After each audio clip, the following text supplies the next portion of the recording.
Well, it's actually morning. Good morning, everyone. It is Tuesday, the 28th of December. It is actually my birthday today, and I'm down here filming another little bit of a news update for you. A few things have changed, a few things have come to light that I want to run through. If you are new to the channel, I am Andrew. I've lived here for 7 years, and I do these little regular updates to try and keep you up to date as best as I can. So do hit the subscribe button if you are new to the channel. There is loads of Tenerife content on there, live streams, excursions, etc. And a big welcome if you are new.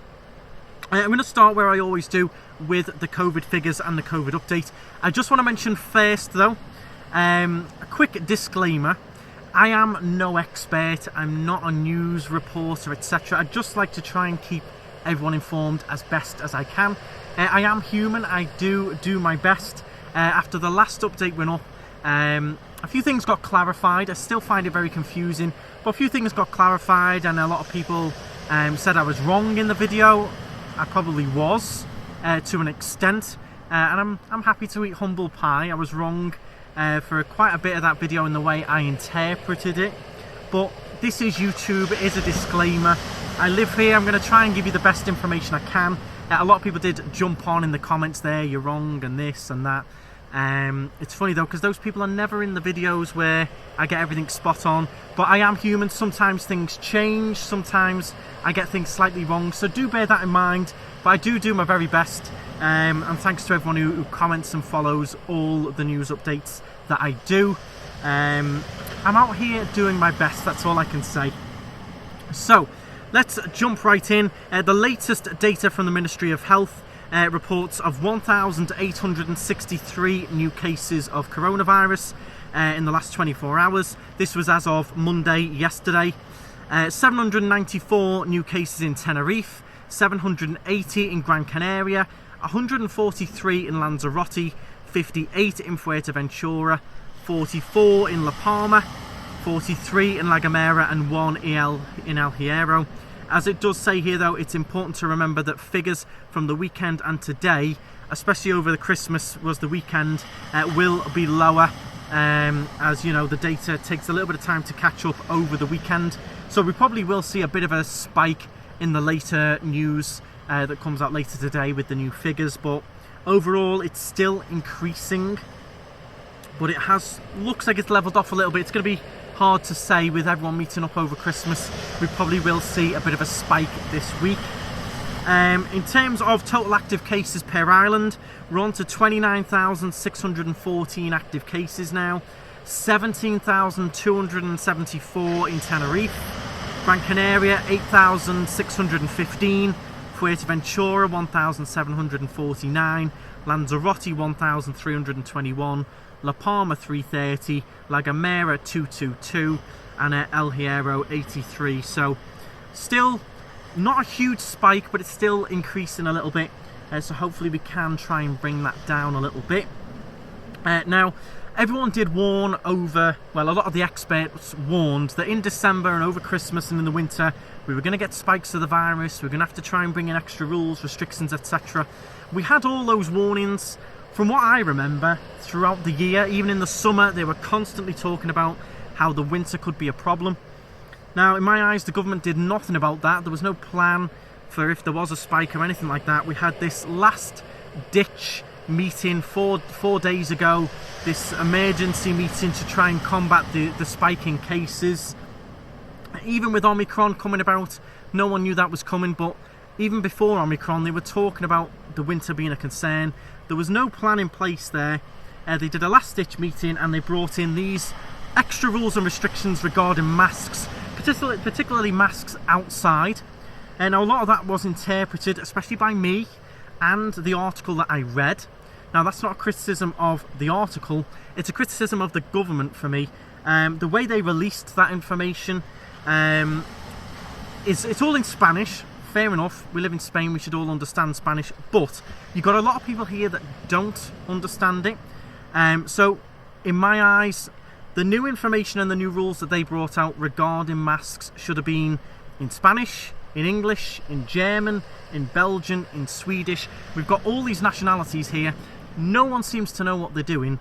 So those new rules should be clearly bullet pointed in those different languages as they want them to be interpreted. Now the confusion came was people translated it from Spanish to English. They didn't translate it very well. I personally couldn't translate it. And the confusion was people thought, including me, I thought you could walk around without wearing a mask outside. I thought it was only if you couldn't maintain the distance. But it turns out it's not. It has been misinterpreted. I'm going to read the article to you here. As I said, not a criticism of the article. I criticise the government for it because I have Germans, Swedish, all kinds coming in my office every day, and I ask them, and even they don't have a clue what they should be doing. They're here for a couple of weeks. No one tells them. They can't read it in their own language. And I just think it could be so much clearer. Release it out on Facebook. Here's the new 4 or 5 rules you need to follow as of this time, as of this date. Fantastic, I get it. But they don't. Misinterpretation of rules means people aren't wearing masks. Last week, following the President's conference in Madrid, the last ditch one I mentioned, announced that all regions had agreed to bring back mandatory use of masks in public outdoor spaces from Christmas Eve. Bear in mind, they tried to bring this in on Christmas Eve, Christmas Day. I mean, what a time to try and bring in some last minute rules. So they tried to bring it in on Christmas Eve, including on the Canary Islands, with some exemptions. However, misinterpretation of these exemptions means people are knowingly or unknowingly not wearing masks. So it was ordered to be reintroduced. The bit that confused people was this section here. The use of masks outdoors is accepted during individual sports, also during activities that are not of a sporting nature but are carried out in natural spaces, provided that in both cases a minimum 1.5 metre distance must be maintained. This means in basic terms that masks are mandatory when walking on public roads, streets, pavements, plazas, beachfronts, promenades, the pub, the shops, basically everywhere. Wear your mask everywhere. I think that's going to be pretty detrimental to tourism myself. But that is the rules. I'll stick to them, I'll follow them. I'm not going to read a news update in a mask right here because I've got no one around me for miles. But as of now, on the promenade, etc., I will follow the rules and I will wear a mask outside. But yeah, that's what did bring in a lot of confusion. That's what I read out, it's how I interpreted it. I thought you could get away with not wearing one unless you could keep the distance, which made more sense to me. The change in law reverting back to before the 26th of June, so it was back before that rule was lifted. We're right back to where I mentioned just when we came out of lockdown we had to wear masks everywhere outside, and that is what it is back to now. So if you're coming to Tenerife or you're in Tenerife and you're walking around outside on the prom, on the streets, you should be wearing a mask. Okay, so I hope that does clear it up.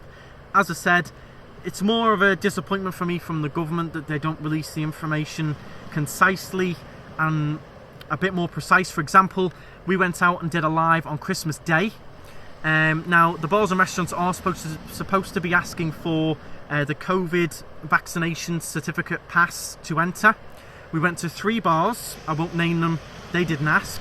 We went to 2 restaurants, they didn't ask. And we noticed 1 or 2 other restaurants were asking. We noticed 1 bar was going to open, but when we spoke to them they said, oh, we don't know if we're opening yet or not because we still don't know the exact rules regarding these COVID passes. We don't know what time it came into effect, etc. Everyone is confused. It's not just tourists, it's residents here as well. It's bar owners, it's business owners. People don't know what they're supposed to be doing and from when. And it's been a bit of a trend the whole time. You ask bar owners, they don't know what to do from one day to the next. They get told one thing by one person, the hair store tells them another thing, another hair store for another bar says another thing. It's very, very confusing, and I can see exactly where the confusion comes from. But just to clarify, you should be wearing a mask outside at all times and indoors as well, and maintaining that distance unless you're doing individual sports. I presume that means like golf, etc. But for the rest of the time, you should be wearing a mask. Now I'm going to move on from that story to the next article here, which is the government will decide New Year's Eve and King's Day restrictions today. So we'll find out later today exactly what they're going to impose for New Year's Eve. What will the restrictions be? Are we going to get fireworks on the beach, etc.? Are they going to be cancelled? And the same for King's Day, which is the Spanish Christmas Day. That's a big day for them. So we'll see exactly what they're going to do with that. I do expect we will stay in level 3. That's going to be decided again on Thursday. I think we will stay in level 3 personally. And in better news, we've got a mini heat wave on the way for New Year's Eve in the Canary Islands. The weather is going to clear up over the next few days, and we'll have a mini heat wave heading over for New Year's Eve, which will bring up to 27 degrees temperatures. So should be in for some very nice weather if you're here or you're coming over for New Year's. Should be a nice time to celebrate. In terms of other news, I don't have much else for you really. Bars and restaurants all as normal pretty much. I imagine all of them, or they should be asking you for your COVID vaccine certificate. But for you Brits, for example, it shouldn't really be a problem because you needed them to get into the country anyway. Just have it on your phone and you'll be able to quickly show them, and you'll be in and away to enjoy your drinks or your meal. The bars and restaurants Christmas Day were fairly busy. Yep, fairly busy. We went out, we did a live stream. I'll leave the link to that in the description actually. It was really good fun, really nice atmosphere out and about. And I didn't see any problems. People weren't wearing the masks outside, but then we did even hear, apparently from a few policemen said that they weren't really going to impose it on Christmas Day anyway. Tell me about it. If you're confused as much as I am, comment below. It just confuses me the way the information is released. I get it, there's a spike, we need to get hold of it, but from my end, very confusing. But I have done my very best to give you the latest information there. I hope that does help a lot of you. So masks, indoor, outside, let me know your thoughts, drop your comments below. If you do like the video, give it a thumbs up, give it a comment. It really does help boost the video. We get a few more viewers and subscribers and friends joining the channel, so do give it that thumbs up. Any other big news, I will be back with an update, but for now, that is mostly going to be it unless some drastic changes occur. I hope that does clear it up. Thank you very much for watching. Stride on, stay positive, come and enjoy your holiday. You will still have a fab time. I wouldn't worry about it too much. A lot of people have said, masks, no masks, I wear a helmet all day. They just want to get out here and have some fun and enjoy the sunshine. So enjoy if you're on the way, and I will see you very soon.